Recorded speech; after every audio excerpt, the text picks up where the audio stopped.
बिस्मिल्लाहिर्रहमानिर्रहीम, अस्सलाम वालेकुम। प्रोग्राम ज़ेरे बहस में खुशामदीद। मैं हूँ आपका मेज़बान ज़ौक अहमद।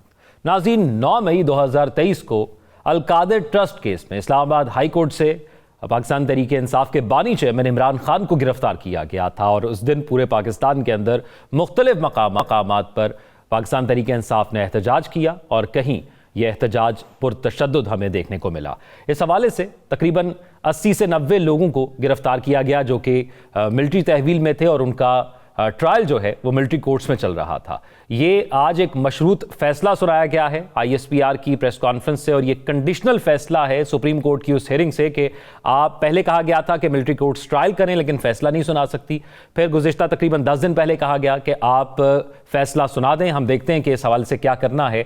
तो आज फैसला सुना दिया गया है और 25 लोगों को इस हवाले से सज़ा सुनाई गई है। और ये जो 25 लोग हैं जिनको ये सज़ा सुनाई गई है, इनमें वो लोग हैं जो इन पुरतशद्दुद मुजाहिरों के अंदर मौजूद थे, जिन्होंने एतराफ़े जुर्म किया और बताया कि वो किस जगह मौजूद थे, वो क्या कर रहे थे, किस वजह से उनको अंडर ट्रायल लिया गया और उनको सज़ा दी गई है। लेकिन जिन लोगों ने फैसला किया, अभी तक उन लोगों को इस हवाले से उन पर कोई फैसला नहीं सुनाया गया या उनके हवाले से जो ISPR की प्रेस रिलीज़ है उसमें कुछ नहीं बताया गया। लेकिन कुछ अहम बातें उस प्रेस रिलीज़ में की गई हैं, वो आपके सामने रखेंगे। अब पाकिस्तान तहरीक इंसाफ ये मौक़िफ़ अपनाती रही है कि हमने पुरतशद्दुद मुज़ाहिरा नहीं किया, जो कारकुन पुरतशद्दुद मुज़ाहिरे में मुलव्वस थे वो हमारे कारकुन नहीं हैं। अगर ये कंडीशनैलिटी हट जाती है कि गैर ज़रूरी हालात जो होते हैं, गैर मामूली जो हालात होते हैं, उसके अंदर सिविलियंस का ट्रायल मिलिट्री कोर्ट के अंदर हो सकता है। अगर सुप्रीम कोर्ट जब अगली समाअत करेगी इस हवाले से तो उसमें यह फैसला देती है तो फिर शायद पाकिस्तान तहरीक इंसाफ के कुछ और लोग जो कि अब तक 9 मई में अंडर ट्रायल नहीं आए उनको मिलिट्री कोर्ट में ट्रायल किया जा सकता है। और पाकिस्तान तहरीक इंसाफ क्योंकि मुज़ाकरात की बात भी कर रही है, तो क्या ये जो अब 25 लोगों का फैसला आया है मिलिट्री कोर्ट्स के हवाले से, ये उस पर कोई असर डालेगा या नहीं, ये भी एक अहम सवाल है। और फिर एक बुनियादी लाइन, क्योंकि 3 हिस्सों पर मुश्तमिल है ISPR की ये प्रेस रिलीज, तो उनमें से एक लाइन मैं शामिल करता हूं, उसके बाद फिर अपनी पैनलिस्ट की जानिब बढ़ते हैं। इसमें कहा गया तब होगा जब मास्टरमाइंड को आइन और कानून के मुताबिक सजा मिलेगी। प्रोग्राम में नजमू साकिब साहब, राव खालिद साहब और साकिब बशीर साहब हमारे साथ मौजूद हैं। तीनों सीनियर तज्जियाकार हैं। नजमू साकिब साहब, मैं आपकी तरफ पहले आऊँगा। ये फैसला सुना दिया गया है, 25 लोगों को सज़ा सुनाई गई है। आपको क्या लगता है यही फैसला आना था? ट्रायल चल रहा था क्योंकि फैसला सुनाने से रोका गया था, तो अब फैसला सुनाने की इजाज़त थी।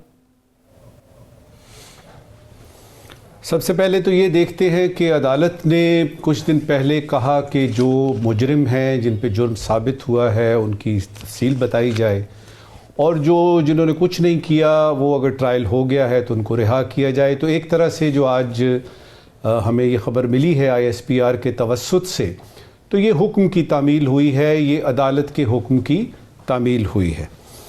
नेचुरली ज़ाहिर भी यही होता है कि शवाहिद की बुनियाद पे ही फैसला होगा और ये कोई ओमनी बस किस्म का फैसला मुझे नहीं लगता। होता ना ओमनी बस है, सब चढ़ा देते। उसमें हमने ये देखा कि किसी को 10 साल, किसी को 9 साल, किसी को 7 साल, 4 साल, 2 साल, 1 साल। इसका मतलब है कि तरद्दुद करके जुर्म का तयन किया गया है कि किसने किस तरह का जुर्म किया और उसके मुताबिक जो है वो सज़ा तजवीज़ हुई है। सबसे पहले और ज़रूरी बात यह है कि इसमें अभी अपील का हक है जी। इसका मतलब ये नहीं है कि इन्होंने ये कर दिया तो इसका मतलब है कि सीधा जेल में जाएंगे और 9-9 साल, 10-10 साल, 8-8 साल जो है रहेंगे। अपील का हक है और वो हक इनको मिलना चाहिए था, जो कि मिला है, जो कि अच्छी बात है। दूसरी बात उसमें ये समझ में आई कि इस तरह की चीज़ों का, जब इस तरह का कोई बलवा हो, कोई इस तरह की चीज़ हो, एक तरह से रियासत के जो और ख़ास तौर पे फ़ौज की तनसीबात पे जो है वो हमला हुआ, वो मजरूह हुआ, वो उसका वो जो इमेज है, यानी, और ये सारा कुछ जब होता है तो उसमें हम ये देखते हैं कि कितने कैटेगरीज़ के लोग हैं जो कि इस जुर्म में मुलव्वस हैं या जो इस इल्ज़ाम में मुलव्वस हैं। क्योंकि आप जानते हैं ना कि मुल्ज़िम और मुजरिम में बड़ा फ़र्क होता है। तो अभी तक जो सामने आई है वो ये कि उसकी आखिरी कैटेगरी है। सबसे पहले ये 7-8 कैटेगरीज होती है और अगर आपने कानून का गौर से मुताला किया है तो उसमें 2-3 बातें जो कि मैं इस वक्त कहना चाहूँगा वो आपकी खिदमत में पेश करते हैं। पहली बात ये है कि ये जो कैटेगरीज होती है, सबसे पहले जो बड़ा इसमें होता है, यानी मुल्ज़िम कह लें या मुजरिम कह लें, वो होता है जो प्लान करता है, जो मास्टरमाइंड करता है, जो प्लान बनाता है, अच्छा, उसके बाद आता है वो जिन्होंने हाँ में हाँ मिलाई, वो जिन्होंने कहा जी बिल्कुल ठीक कह रहे हैं आप, हम इसको इसी तरह से करेंगे इंशाअल्लाह, और नताइज से आगाह ना किया उन लोगों ने जिनकी जिम्मेदारी बनती थी कि ये करने क्या लगे हैं। फिर तीसरी कैटेगरी आती है वो जिन्होंने जिम्मेदारियां सौंपी, जिन्होंने कहा कि ये जो है ना ये जिम्मेदारी आपकी है, ये जिम्मेदारी आपकी है, और जिन्होंने जिम्मेदारियां फिर बांटी आगे। अगली कैटेगरी है वो जिन्होंने तकरीरें की और उकसाया, और वो जो है ना जज्बात को आप उकसाते हैं और यानी उसके बाद जो है वो एक सिलसिला शुरू होता है जो रोकना, वो जो मॉब साइकोलॉजी है वो मुश्किल हो जाता है। तो ये कैटेगरी भी आनी चाहिए कानून के उसमें। आखिरी कैटेगरी है वो जिन्होंने बगैर सोचे समझे आग में छलांग लगा दी। ये जो अभी आज हमारे सामने आया है ये आखिरी कैटेगरी की बात है। ये वो लोग हैं जो कि मौके पे मौजूद थे, नजर यही आ रहा है और बताया भी हमें यही गया है। ये वो लोग थे जिन्होंने के तोड़ फोड़ में वाकयातन हिस्सा लिया है। अब पहला सवाल यह है कि क्या रेट्रीब्यूशन ही होगी, पनिशमेंट ही होगी, कि रेफॉर्मेशन की भी बात होगी? क्योंकि कानून में जब आप देखते हैं तो बेसिकली ये है कि जो रिफॉर्मिस्ट है ना वो ये बिलीव रखते हैं कि कोई भी जुर्म हुआ है तो उसमें रेफॉर्मेशन का पहलू निकलता है कि नहीं। तो लिहाजा मैंने कहा कि अपील है इसमें, और अपील के बाद देखेंगे। दूसरी अहम बात यह है कि यह देखना पड़ेगा कि यह जुर्म क्यों हुआ। अगर आपने इंसाफ को पूरा करना है तो आपने यह भी देखना है इन्होंने प्लान बनाया, इन्होंने जिम्मेदारियां सौंपी, ये अकम्प्लिसेस थे, ये इन्होंने अबेट किया, ये अबेटर्स हैं, ये वो हैं जिन्होंने के उकसाया, ये वो हैं जिन्होंने एक्चुअली किया। लेकिन फिर ये है कि ये भी देखना है कि ये जुर्म हुआ क्यों। तो इधर आके कानून आपका मुकम्मल होता है कि उस जुर्म के असबाब का सद्देबाब करना है। वो होता है कि नहीं ये मुझे पता नहीं है, लेकिन नेक्स्ट स्टेज जो नजर आ रही है वो ये है कि ये लास्ट कैटेगरी से शुरू हुआ है, अब ये एक एक करके आगे जाएगा। कहां तक ये सिलसिला जाता है ये आइंदा आने वाले दिन बताएंगे। मकसद अच्छा होना जरूरी नहीं है, इस वक्त की आखिरी बात। आपका मकसद अच्छा होना जरूरी नहीं है, उसको हासिल करने के मीन्स भी लीगल होने चाहिए और अच्छे होने चाहिए। और उसमें यह है कि हम ये लेसन लर्न की जो बात करते हैं, देखना यह है कि इसमें मुतल्लका सियासी जमात ने या बाकी दूसरी सियासी जमातों ने या और जो स्टेक होल्डर्स हैं उन्होंने इसमें से कोई सबक सीखा कि नहीं। क्योंकि यह है वो फ्यूचरिस्टिक अप्रोच जिसकी कि पाकिस्तान जैसे ममालिक में कमी होती है। हम बड़ी बड़ी पावर पॉइंट प्रेजेंटेशन देते हैं और आखिर में कहते हैं जी लेसन्स लर्न्ड। अब लेसन्स लर्न्ड के बाद जो सबसे अहम पॉइंट है वो ये है कि इन लेसन्स को जो लर्न किए हैं इन पे अमल करना है, और वो जुर्म या वो चीज दोबारा दोहरानी नहीं है। ये वो चीज है जिसपे कि आके मेरी बात खत्म होती है, और अब आपका इंसाफ का पूरा हिसाब किताब जो है वो आपके सामने आता है। राव साहब, एक और इंपॉर्टेंट चीज थी इस प्रेस रिलीज के अंदर जो अभी नजमुल साकिब साहब बात कर रहे थे आखिर में, ये उससे लिंक करती है, मैं जरा शामिल कर लेता हूं कि सियासी प्रोपेगेंडे और जहरीले झूठ का शिकार बनने वाले लोगों के लिए यह सजाए तनबीह हैं कि मुस्तकबिल में कभी कानून हाथ में ना लें। अब एक तो ये मामला है, दूसरा ये बताइएगा कि ये भी एक आर्गूमेंट था कि ये लोग जो जेलों के अंदर मौजूद थे या मिलिट्री की तहवील के अंदर मौजूद थे, फैसला सुना दिया जाए ताकि फिर उनको जिस तरह आज मुंतकिल किया जा रहा है मिलिट्री तहवील से जेलों के अंदर, तो वो जितनी सज़ा बनती है वो भुगत लें और उनको जो सज़ा दी गई है वो ख़त्म हो जाए। तो कानून की पासदारी की गई, वो सुनाया गया, और इसी तरह अगले लोगों का फैसला भी होगा। और जो कंडीशनैलिटी लगाई गई है उसका आपको क्या लगता है क्या होगा? देखिए, ये मेरा ख्याल है बहुत पहले ये चीज़ें हो जानी चाहिए थी, क्योंकि ये 9 मई का जो ज़ख्म है ये रिस रहा है मुसलसल, और बड़ी तकलीफ़ दे ये एक चीज़ है 9 मई जो हुआ है हमारी तारीख़ में। तो इसको जितनी जल्दी हीलिंग प्रोसेस में डाला जाता ये बेहतर होता, और इस पर वो बयानिए फॉल्स फ्लैग या ट्रू फ्लैग ये बयानिए की भी शायद नौबत ना आती। आप देखें अमेरिका में और बरतानिया में जो इस किस्म के हुए वाक़यात, उन्होंने फौरी तौर पे निशानदेही करके उनका ट्रायल करके उनको सज़ाएं दे दी। तो वो एक डेटर भी करता है चीज़ों को, और आगे जो लेसन लर्न की जब हम बात करते हैं तो वो आगे लोगों को पता चल जाता है कि ये क्या हुआ। अब इतनी ताख़ीर से और इतने उसमें गुंजलिक करके इसको सुप्रीम कोर्ट ने रोक लिया, पहले स्टे ऑर्डर दे दिया, ये ट्रायल होगा नहीं होगा, स्टिल यानी लिम्बो में है कि जी मिलिट्री कोर्ट ट्रायल कर सकती है नहीं कर सकती। अब मिलिट्री कोर्ट ने सज़ाएँ सुना दी हैं तो उधर से फैसला आ जाता है मिलिट्री कोर्ट ट्रायल नहीं कर सकती, ये फिर हम ज़ीरो पे चले जाएंगे। तो ये इस किस्म की जो ये कौमी सानहे होते हैं, इसमें जितनी आप ताख़ीर करेंगे, जितने उसमें कंट्रोवर्सीज क्रिएट कर दी जाएंगी, पॉलिटिकल साइड पे तो हमेशा यही होता है कि कंट्रोवर्सी क्रिएट करो, इतनी गर्द उड़ा दो कि असल चीज़ जो है ना वो सामने ही ना आ सके।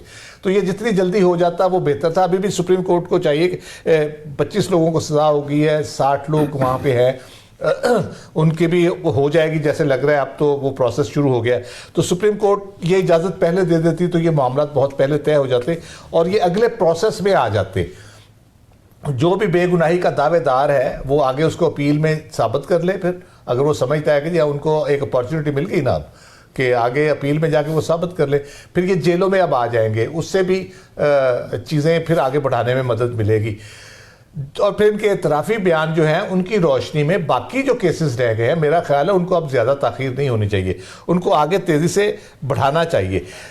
मिलिट्री कोर्ट्स के ट्रायल का फैसला मेरा ख्याल है सुप्रीम कोर्ट जितनी जल्दी पॉसिबल हो वो कर दे, क्योंकि ये मामला जो है ना सही सिमत में अभी तक नहीं हुए ये ट्रायल के हवाले से, क्योंकि वो अभी तक लटका पड़ा है, तो उसमें बहुत से शुकूक व शुबहात स्टिल मौजूद रहते हैं। और ऐसे प्रॉब्लम जितने भी होते हैं इस किस्म के सानेहात, उसमें अगर मगर या ये वो की बात नहीं होनी चाहिए, बिल्कुल क्लियर कट मैसेजिंग होनी चाहिए, क्लियर कट ट्रायल होने चाहिए, क्लियर कट सजाएं होनी चाहिए, और वो जो डेटरेंस मैंने कहा ना वो ऐसा क्रिएट होना चाहिए कि किसी को दोबारा जरूरत ना हो को इस किस्म की बात करे। जहाँ तक आपने सियासी और जहरीले प्रोपेगेंडे की बात की, वो पाकिस्तान की ये तारीख रही है, सियासतदान हमारे जब भी उनको कोई तकलीफ पहुँचती है तो वो एक ही इदारे को निशाने पे रखते हैं और अपना किया धरा हो कुछ भी हो उसी के खाते में डालने की कोशिश करते हैं। तो ये 65 साल से तो मैं ये जहरीला प्रोपेगेंडा सुन रहा हूँ, ठीक है, इसको भी रोकने की ज़रूरत है। ये भी अंडरस्टैंड करने की ज़रूरत है कि अगर आपकी कोताहियाँ हैं, आपकी गलतियाँ हैं और उसमें आपको मौका ऐसा आता है जहाँ पे आपको मिलता है कि जी आप किसी इदारे को जिम्मेदार ठहराएं, तो एकदम से अपनी तोपों का रुख उधर कर लेते हैं और ख़ुद कपड़े झाड़ के साइड पे हो जाते हैं। इस तरह नहीं होता। मुल्कों में जो रियासत में सियासतदान भी और इस्टेब्लिशमेंट भी उतने ही जिम्मेदार हैं सियासतदान जितना वो इस्टेब्लिशमेंट को ठहराने की कोशिश करते हैं, बल्कि सियासतदान क्योंकि आवाम उनको मुंतखब करती है, सियासतदानों की बुनियादी जिम्मेदारी है कि वो उससे उहदा बरा हों और ऐसे मामलात को किसी और के खाते में डालने की कोशिश ना करें। अच्छा साकिब बशीर साहब, एक तो ये बताइएगा कि ये जिन लोगों को सज़ा सुनाई गई है अब ये मिलिट्री तहवील से अदालतों के अंदर मुंतकिल कर दिए गए हैं या किए जा रहे हैं? एक तो बताइएगा कि कितने लोगों को कहाँ मुंतकिल किया गया। दूसरा बताइएगा ये जो अपील का हक है, ये अपील क्या हाई कोर्ट के अंदर करेंगे या ये मिलिट्री कोर्ट ने जो फैसला सुनाया था इसका अपील का हक आर्मी चीफ के पास जाता है? ये क्या प्रोसीजर होता है? जी, एक तो ये जो आज फैसला आया है उस फैसले में एक मुनफरिद चीज़ भी है, वो ये है कि तकरीबन 8 मुख्तलिफ जगहों पे ये जब हमले हुए थे तो उन में मुलव्विस मुलजमान को सज़ा हुई है। मतलब 25 मुलजमान हैं और 8 मुख्तलिफ जगह हैं। इनमें जिना हाउस है, GHQ है, पंजाब रेजिमेंटल सेंटर मर्दान है, मतलब KPK भी, इस तरह PAF बेस मियाँ वाली है, बन्नू कैंट भी है, चकदरा किला हमला भी है, मुल्तान कैंट भी है और ISI ऑफिस फैसलाबाद भी है। मतलब 8 मुख्तलिफ जगहों के ये हैं। सिर्फ ये मतलब लाहौर फोकस नहीं है बल्कि 8 मुख्तलिफ जगहों पे ये 25 मुलजमान या अब जो है वो मुजरिम हो चुके हैं, उनके फैसले आए हैं। इनमें जो 14 हैं उनको 10-10 साल सज़ा हुई है, बाकियों को 9, 7, 5, 3 और 2 साल की सज़ा हुई है। 3-4 ऐसे हैं जिनको 2-2 साल सज़ा हुई है। ये मई 2023 से अब तक तकरीबन 19 माह बनते हैं, तो मजमूई तौर पर इन सारे जो मुजरिम हैं इनकी 19 माह की सज़ा जो है वो ये काट चुके हैं। बाकी सज़ाएं जितनी जिसकी बनती है वो काटेंगे। अब जो आपने पूछा कि जेलों में मुंतकिल किए जा रहे हैं, अडयाला और कोटलाकबद जेल में लाहौर के जो रीजन के या उसके तहत आते हैं वहाँ पे शिफ्ट किया जा रहा है और यहाँ रावलपिंडी के जो थे उनको अडयाला में जो है वो शिफ्ट किया जाएगा। ये सुप्रीम कोर्ट ऑफ पाकिस्तान ने जिस दिन ऑर्डर किया था कि जो मिलिट्री कोर्ट्स हैं वो फैसले सुना लें, तो उसी ऑर्डर में ये लिखा हुआ था कि जितने भी ये मुल्ज़मान के फैसले हो जाएंगे, अगर उनको सज़ाएं हो जाती हैं तो उनको जेलों में रखा जाएगा और वो बाकी सज़ाएं जो है वो जेलों में काटेंगे। दूसरी जो आपने बात की कि इनकी अपीलें जो है वो अब आनी हैं जो हाई कोर्ट्स हैं। अगर वो लाहौर हाई कोर्ट के उस दायरा इख्तियार में आते हैं तो वो वहाँ पे भी कर सकते हैं और इस्लामाबाद हाई कोर्ट में भी कर सकते हैं। और जो अपीलें हैं ये जब इनको जो जजमेंट्स हैं इन फैसलों की मिलिट्री कोर्ट्स में हुए हैं, इन जजमेंट्स के मिलने के बाद ये अपीलें जो है वो दायर कर सकेंगे। और उसके बाद रूटीन में जिस तरह बाकी अपीलें जो है वो सेशन कोर्ट्स में या स्पेशल कोर्ट्स के फैसलों के खिलाफ सुनी जाती हैं, उन अपीलों को भी सुना जाएगा। और उसके साथ ही सस्पेंशन ऑफ सेंटेंस की भी दरखास्तें होती हैं। वो अगर अदालत हाई कोर्ट्स अगर कन्विंस हो जाएं तो वो उसको देखती हैं, वगरना वो अपील का फैसला जो है वो करती हैं अपने वक्त पर। इसी के साथ मैं आपको बताऊं कि एक तो ये 9 मई के ये फैसले आए हैं तकरीबन 19 माह के बाद जो मिलिट्री कोर्ट्स के हैं। जो सिविलियंस कोर्ट्स हैं वो भी बड़ी इंपॉर्टेंट है, वहाँ पे जो केसेस चल रहे हैं लाहौर के और जो रावलपिंडी के हैं। रावलपिंडी में GHQ आज भी GHQ हमला केस की समाअत हुई है, उसमें भी 119 मुल्ज़मान हैं। और उसमें ख़ास तौर पर जो PTI की जो लीडरशिप है, बानी PTI इमरान खान साहब हैं और बाकी सारी जो लीडरशिप साबका भी थी और मौजूदा भी कुछ उसमें से वो सारी है। और 13 मुकदमात हैं रावलपिंडी के और उनमें से एक मुकदमा GHQ जो है उसका ट्रायल अब जो है वो बड़ी तेजी से आगे बढ़ रहा है। तकरीबन 117 मुल्ज़मान पर फर्द जुर्म आयद हो चुकी है। इसी तरह लाहौर में जना हाउस और दीगर जो केसेस हैं जो सिविलियंस की ATC कोर्ट्स में चल रहे हैं, वहां पे भी शाह महमूद कुरैशी और डॉक्टर यास्मीन राशिद और दूसरे जो रहनुमा है PTI के, वहां पे भी जो केसेस चल रहे हैं। तो आप ये कह सकते हैं कि एक तरफ मिलिट्री कोर्ट्स के जहां पर फैसले आ गए हैं, वहीं पे जो सिविलियंस कोर्ट है वहां पे भी जो चार्ज फ्रेम हो चुके हैं, अब उनके ट्रायल्स आगे बढ़ रहे हैं। और अगर ये ट्रायल जो है वो इसी तरह आगे बढ़ते रहे तो अगले 2-3 मंथ में आपको सिविलियंस कोर्ट से भी ये फैसले जो है वो आते हुए नजर आएंगे। तो ये मजमूई तौर पर जो तादाद थी शुरू में जो मिलिट्री कोर्ट्स में 104 या 5 जो है वो मुल्ज़मान थे, जिनमें से 20 जो ईद उल फितर से पहले जो इसी जो साल में उसके फैसले आए थे और उनमें से किसी को 9 माह किसी को 10 माह की सजा थी। तो तकरीबन 1 या 1.5 माह की सजाएं जो है वो आर्मी चीफ की जानिब से माफ की गई थी और उनको फिर रिहा कर दिया गया था। तो 20 वो थे, 85 ये हैं, 25 के फैसले आगे हैं और अभी तकरीबन जो है वो 60 जो मुल्ज़मान हैं उनके फैसले अभी आने हैं। और जो आई है प्रेस रिलीज उसमें यही बताया गया है कि उनके हवाले से कानूनी कार्रवाई करके उनके फैसले भी आइंदा आने वाले दिनों में जो है वो आने के इम्कानात हैं। एक चीज़ बड़ा ज़रूरी है ज़ौक, एक छोटा सा तजाद मुझे अभी नज़र आया सोचते अभी ये बात कर रहे थे हम लोग। देखिए, अगर तो ये PTI कहती है कि ये हमारे आदमी नहीं थे, तो मैं ये सोच रहा हूं कि इनकी अपील लेके कौन जाएगा, इनकी अपील करेगा कौन, और उसमें PTI फंसेगी। अगर PTI के वकला जाते हैं इनकी अपील करते हैं तो वो ये होगा ये हमारे बंदे हैं। तो मुझे कुछ समझ नहीं आ रही कि इनकी अपील लेके जाएगा कौन, और वो कौन, क्या इनके माँ बाप या वो रसा होंगे या कोई सियासी जमात इनका कोई साथ देगी और कहेगी कि इनको हम अपील में, क्योंकि अपील में जाना बहुत ज़रूरी है। बिल्कुल ऐसा ही है। ये तो अब वक्त बताएगा और तरीके इंसाफ बताएगी, क्योंकि वो बारहा इस बात से इनकारी रही है कि ये हमारे लोग नहीं थे। तो उससे फिर ये लिंक भी डेवलप होगा कि क्या पाकिस्तान तरीके इंसाफ से इनका लिंक है या नहीं। एक ब्रेक की तरफ चलते हैं, ब्रेक के बाद आते हैं तो फिर एक और अहम मामला है जिसके हवाले से बात करनी है। Stay with us.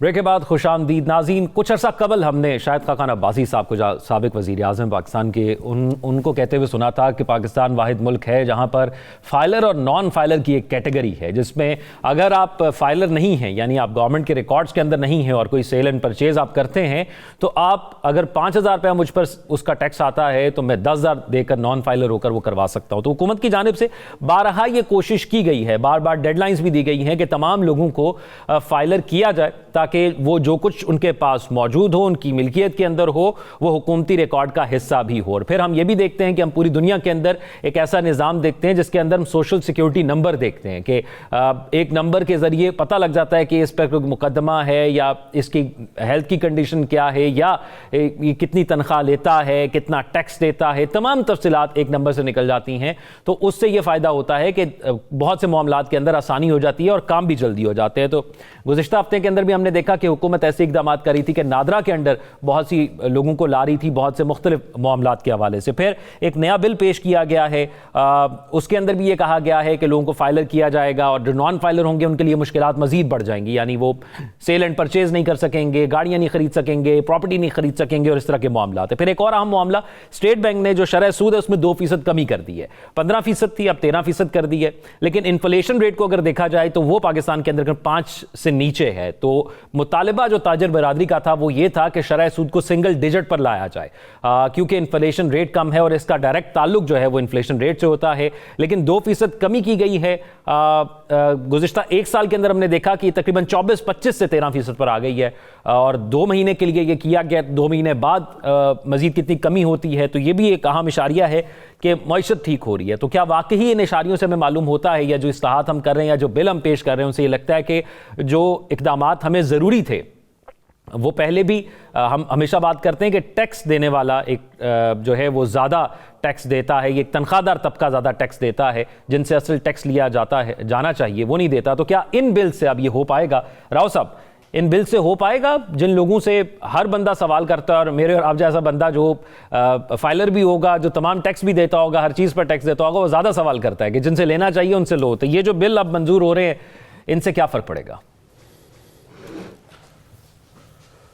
ये तो ऐसे ही वो क्या था, हाथी के दांत दिखाने के और खाने के। और आपका ख्याल है पहले ये कवानीन मौजूद नहीं है जिससे आप जो नॉन टैक्स अवेडर जो हैं, नॉन फाइलर या फाइलर को छोड़ें, जो टैक्स अवेडर्स हैं उनको आप नहीं पकड़ सकते? आपको नहीं पता?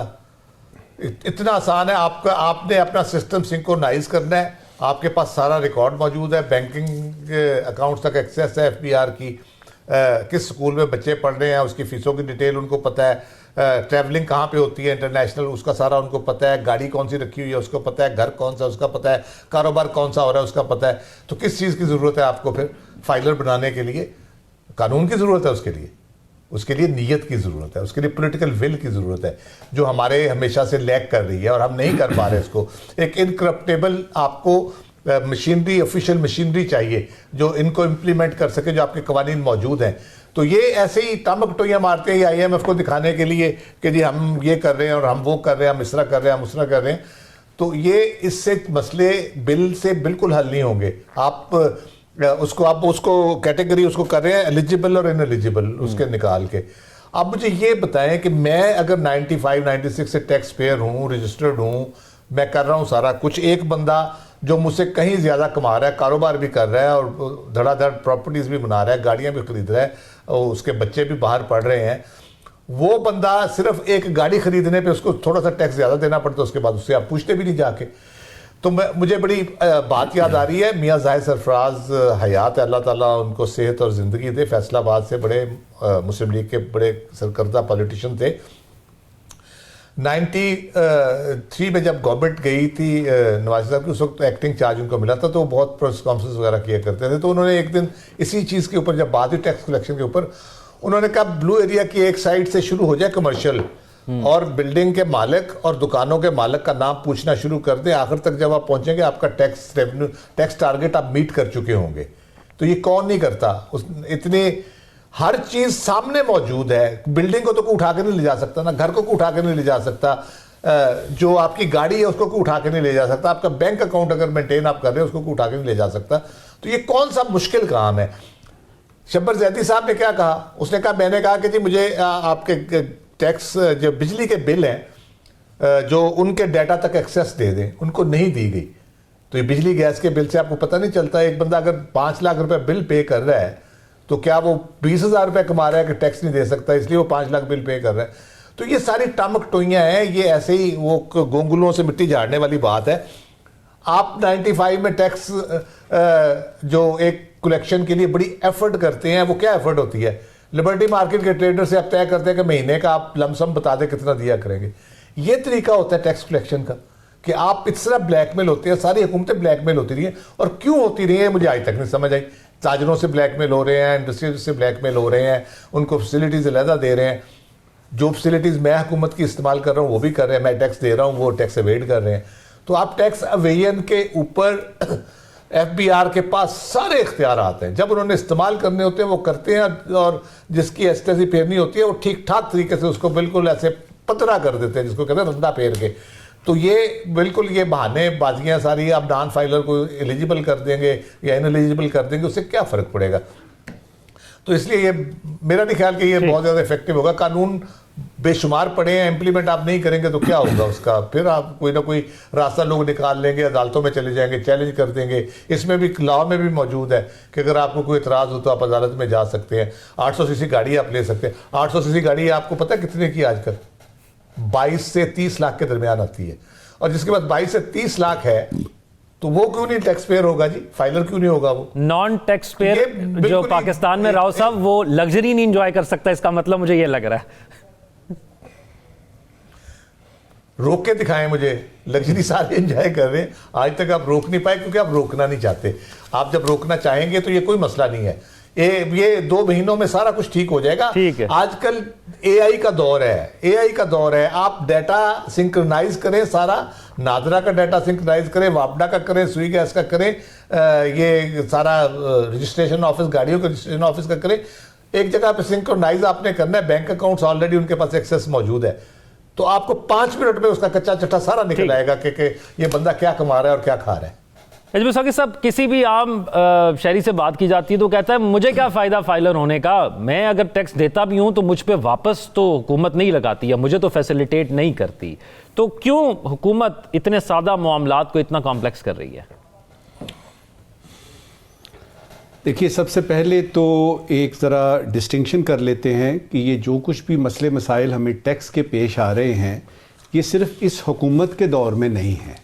ठीक है। ये 1947-48 से बात शुरू होती है। लिहाजा आपका ये कहना कि जी ये हुकूमत कुछ नहीं कर रही या ये हुकूमत ने ये क्या किया है, ये तो डंक टपाऊ वाला माहौल है। उन्होंने कोई ना कोई करके चीज़ बतानी है, जी देखें हम ये कर रहे हैं। पहली बात तो ये है। दूसरी बात ये है कि अगर आप थोड़ा सा माजी में चले जाएं तो आपको पता लगेगा कि जब हुकूमत ने टैक्स लेना होता था ना, मिसाल के तौर पे PTV है, उसका एक सरचार्ज है, वो होता ये था कि वो देते नहीं था कोई भी। अब उन्होंने लोगों ने एंटने गिनने शुरू किए, अब तो एंटने भी नहीं है। फिर उन्होंने क्या किया, उनके दिमाग में एक बड़ा ज़बरदस्त आइंस्टाइनियन एक ख्याल आया कि बिजली के बिल में डाल दें। अब हुआ ये है कि over a period of time बिजली के बिल में जगह ही नहीं बची। वो इतने सरचार्जेस आ गए हैं कि बस उसके बाद जगह ही नहीं बची। अब इस किस्म की चीज़ें आ गई हैं। तीसरी बात, ये जो FBR के ज़िम्मे ये लगाया गया है, उसमें उनको एक ऐसा इख्तियार दिया गया है जो मुझे नज़र आ रहा है कि मेरे जैसे तमाम लोग जो हैं उसकी यानी आड़ में उसकी जद में आ सकते हैं। वो किसी भी बिजनेस को जो है वो ख़त्म कर सकते हैं कि जी आप तो नाअहल हैं। तो याद रहे कि नॉन फाइलर और फाइलर की जगह अब यानी एलिजिबल और इनएलिजिबल की बात आ गई है। सबसे पहले FBR ये कर ले बराए करम कि उसके जो अपने अफसरान हैं ना, एक एस्टीमेट के मुताबिक उनके तकरीबन 56 अफसरान हैं जो कि टैक्स नहीं देते। एक एस्टीमेट के मुताबिक उनके कुछ 125 के करीब स्टाफ मेंबर्स हैं जो कि टैक्स नहीं देते, जो कि यानी नॉन फाइलर्स हैं या इनएलिजिबल हैं। तो बुनियाद डालनी है अगर, तो सबसे पहले तो FBR को ये चाहिए। आखिरी बात देखिए, मसला न टैक्स लेने का है, न टैक्स नेट बढ़ाने का है, न IMF का है, मसला हमारा अखलाकी है। हम अगर अखलाकी तौर पे ठीक हो जाएं, हर बंदा अपना टैक्स दे, तो इसकी ज़रूरत, इस तरह की फजूल किस्म की चीज़ों की ज़रूरत ही नहीं रहेगी। बहरहाल ये बिल आता है, आ जाए, अप्रूव होता है, हो जाए, और इसके बाद असल में बात शुरू होगी कि इसकी इम्प्लीमेंटेशन में चाचा जान, मामू जान, भतीजे, हमसाए छोड़ दिए जाएंगे कि अक्रॉस द बोर्ड इस पे अमल होगा। साकिब बशीर साहब, सख्त फैसले लेने पड़ेंगे तो रुकावट कहाँ पर आती है? फिर दूसरा, साल 2024 में हमने देखा हुकूमत ये दावा कर रही है, आदाद शुमार बताए जाते हैं कि महंगाई तारीखी बुलंदी से नीचे आ गई है, तो आवाम तक उसके समरात क्यों नहीं पहुंचे? एक तो जो जिस बिल की हम बात कर रहे हैं, अभी बिल जो है वो टेबल हुआ है, अब देखेंगे कि ये मतलब कानून बनता है और उसके बाद क्या होगा। लेकिन मसला वहीं पे है, कवानीन मौजूद हैं, FBR के पास इख्तियारात भी हैं, FBR बहुत कुछ कर सकता है, नए कानून की भी ज़रूरत नहीं है, और टैक्स कलेक्शन के लिए सिर्फ अमल दरामद का कोई मेकनिज़म बनाना होगा। और जो जिस तरह ताजर ख़ास तौर पर हर दौर में ताजर उनको उनके हवाले से हुकूमत जो है वो ऐसी कोई मजबूत किस्म की को पॉलिसी मुरतब नहीं कर सकी। हमेशा से ताजर जो है वो सड़कों पे निकल आते हैं और उसके बाद हुकूमत जो है वो उनके साथ ले दे करके वो मामलात वहीं पे रह जाते हैं। तो मसला अमल दरामद का है। तो अब जो बिल अभी जो आया है, इस बिल के हवाले से अगर बात की जाए तो इस बिल में एक तो कोई ऐसा कानून भी इस बिल में एक शिक जो है वो लाई जा रही है जिसमें कोई प्राइवेट जो हायर करेंगे लोग FBI जो है उनके साथ डाटा शेयर किया जाएगा जो FBI में ऑलरेडी फाइलर हैं उनका डाटा, इसी तरह जो कमर्शियल बैंक हैं उनके साथ भी डाटा शेयर करने की बात की जा रही है। तो ये एक नई शिक मंजूर करने की तैयारी है और मेरा ख्याल में कि जो डाटा शेयरिंग वाला मामला है ये कहीं ना कहीं माजी में भी मिसयूज भी होता रहा है, क्योंकि किसी इंडिविजुअल का डाटा अगर आप शेयर करेंगे तो उसका मिसयूज भी होता है। तो ये यकीनी बनाना होगा कि इस कानून को आप पास करवा लें। आपने ठीक है पहले फाइलर नॉन फाइलर वाला मामला था, अब एलिजिबिलिटी और इन एलिजिबल जो है वो ये एक नई कैटेगरी आप ला रहे हैं, लेकिन ये है कि इस डाटा की प्रोटेक्शन पहले भी है कानून में कि वो किसी के साथ शेयर नहीं किया जा सकता। अब इस कानून में ये जो है वो शेयरिंग का जो है वो लाया जा रहा है। इसके अलावा अगर बात की जाए कि इस बिल से पहले जो FBI है वो गैस बिजली के कनेक्शंस काटने की उसके पास इख्तियार मौजूद है कि अगर कोई नई नॉन फाइलर हैं उनके खिलाफ एक्शन ले सकते हैं। इसी तरह जो बैरून मुल्क जो सफ़र करते हैं उम्रा या हज के अलावा तो उनके खिलाफ भी FBI एक्शन ले सकता है। तो क्या जो पहले कवानीन मौजूद हैं, जो इख्तियारात मौजूद हैं, FBI उसके तहत उसने कोई एक्शंस लिए हैं तो इस किस्म के एक्शंस आपको नजर नहीं आएंगे। तो इसका मतलब ये हुआ कि ये मामला सिर्फ कवानीन बनाने का नहीं है, नए कानून लाने का नहीं है, बल्कि अमल दरामद का है। अमल दरामद के हवाले से ही मैकेनिज्म हुकूमत को बनाना होगा। ये जो अभी बिल लाया जा रहा है ये भी अभी जो चेयरमैन FBI है इन्होंने अगस्त में ये आए थे, 2-3 माह पहले ही उन्होंने प्रेस कॉन्फ्रेंस की थी तो उन्होंने कहा था कि ये हम ला रहे हैं और अभी ये हुकूमत लाई है।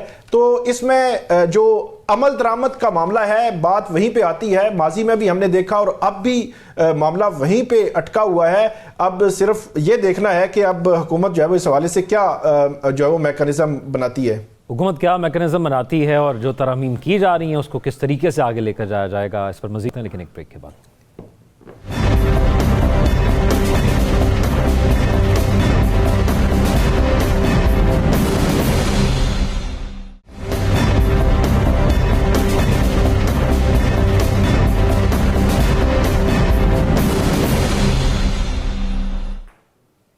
ब्रेक के बाद खुश आमदीद नाज़रीन। बात कर रहे थे कि जो तरामीम टैक्स कलेक्शन के हवाले से की जा रही हैं, तो नजमुल साकिब साहब एक चीज़ ये है कि ये हम मानते हैं कि आपने भी जैसे कहा कि कोई भी हुकूमत कामयाब नहीं हो पाई आज तक, तो कहीं ना कहीं हुकूमतों को भी जितनी गुजरी हैं उनको भी कहीं ना कहीं कोई रुकावट या हर्डल फेस करनी पड़ रही होगी।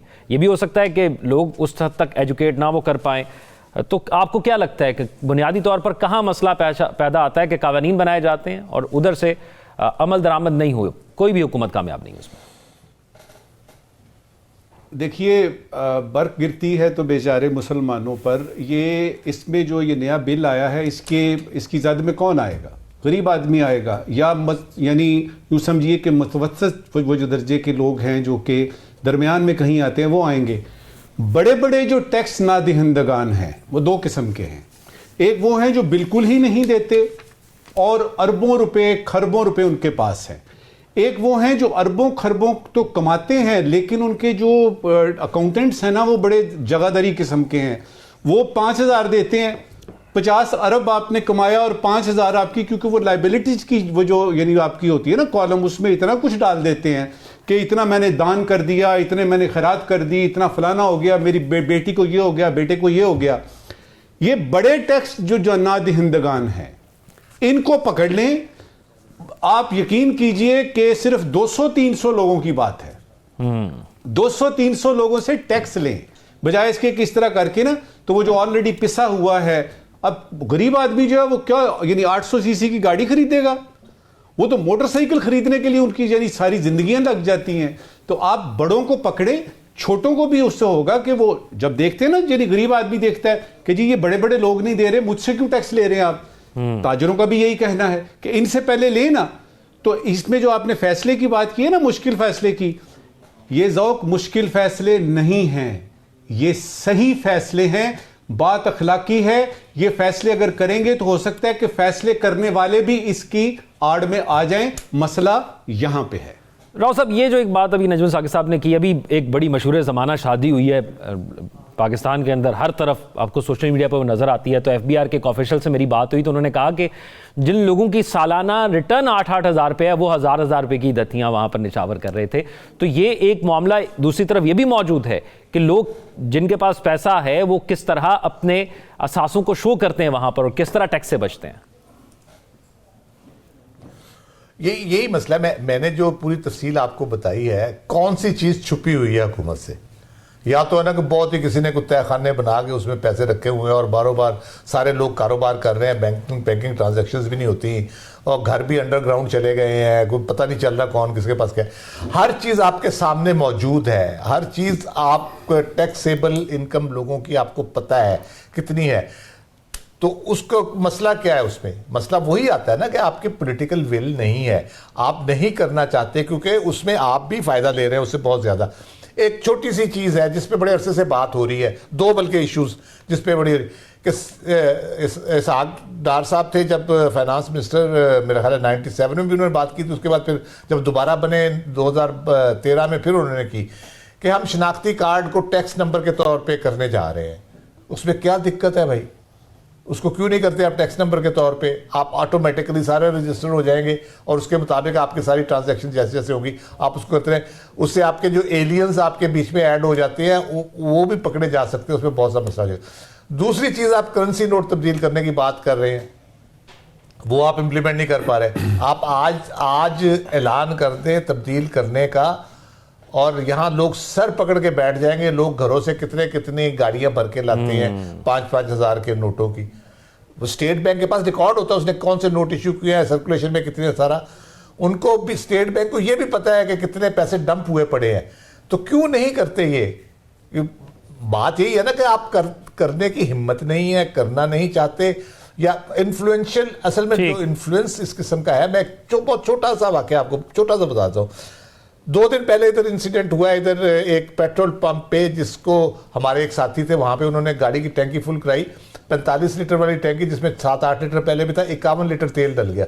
उन्होंने ओकरा शोकरा अपना इन्फ्लुएंस यूज किया, जाहिर है साफी जैसे होते हैं, तगड़े साफी थे, उन्होंने करके सबको बुला लिया, चेक किया, वाकई यही निकला। उन्होंने कहा सील कर दे, ये कर दे, वो कर दे। सील करा के आ गए। शाम को उनको पता चला कि 5 घंटे बाद वो तो खोल दी गई है सील, उसको वो फिर शुरू हो गया काम उसी तरह से। तो ये आप किस तरह से इस तरह इंप्लीमेंट करेंगे चीज़ों को? अगर आप एक चोर को पकड़ के उसको सजा ही नहीं दे सकते तो फिर कैसे आप चलाएंगे? अच्छा साकिब बशीर साहब, मुख्तसरन ये बताइएगा, ये जो एग्जांपल ये नोटों वाली है, ये हमारे पड़ोसी मुल्क में भी हमने देखी, वहाँ पर भी किया गया है। और क्यों नहीं हम वो खाता सिस्टम से जो रजिस्टर पर लिखने वाले हैं उससे डिजिटलाइज कर पा रहे अपने आप को डिजिटल दौर में भी?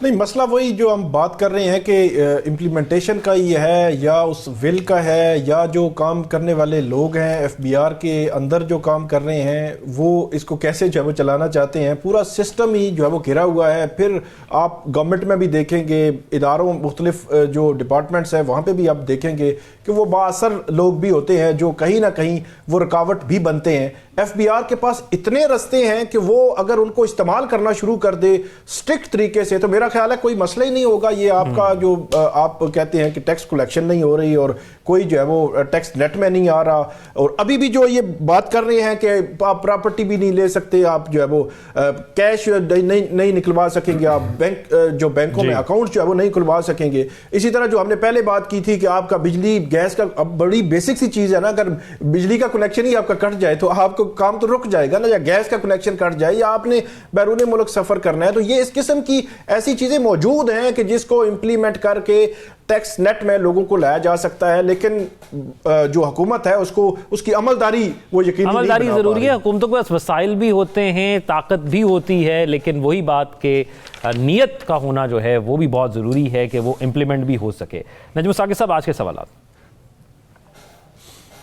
शुक्रिया ज़ौक। एक ज़रूरी सवाल है और एक गैर ज़रूरी सवाल है। पहले ज़रूरी सवाल, पाकिस्तान में बरतानिया की सफ़ीर ने हमारी हुकूमत को लेक्चर दिया है, IMF के कर्जे को लाइटली ना लें, इस्लाहात करें, IPP से मामला ठीक करें, सियासी तदब्बुर दिखाएं वगैरह वगैरह। ज़रूरी सवाल ये है कि मोहतरमा सफ़ीर साहिबा, आप पाकिस्तान में बरतानिया की सफ़ीर हैं या IMF की रीजनल डायरेक्टर हैं? ठीक। आज का गैर ज़रूरी सवाल। पता लगा है बांग्लादेश में इंतखाबात 2025 के अवाखिर में मुतवक्को हैं। गैर ज़रूरी सवाल ये है, साफ शफाफ फ्री एंड फेयर इंतखाबात कराने के लिए बांग्लादेश पाकिस्तानी इलेक्शन कमीशन की खिदमात हासिल करना चाहेगा कि नहीं? हमारे नाज़रीन सोशल मीडिया इनके जवाब देंगे। अपना ख्याल रखिएगा। अल्लाह हाफ़िज़।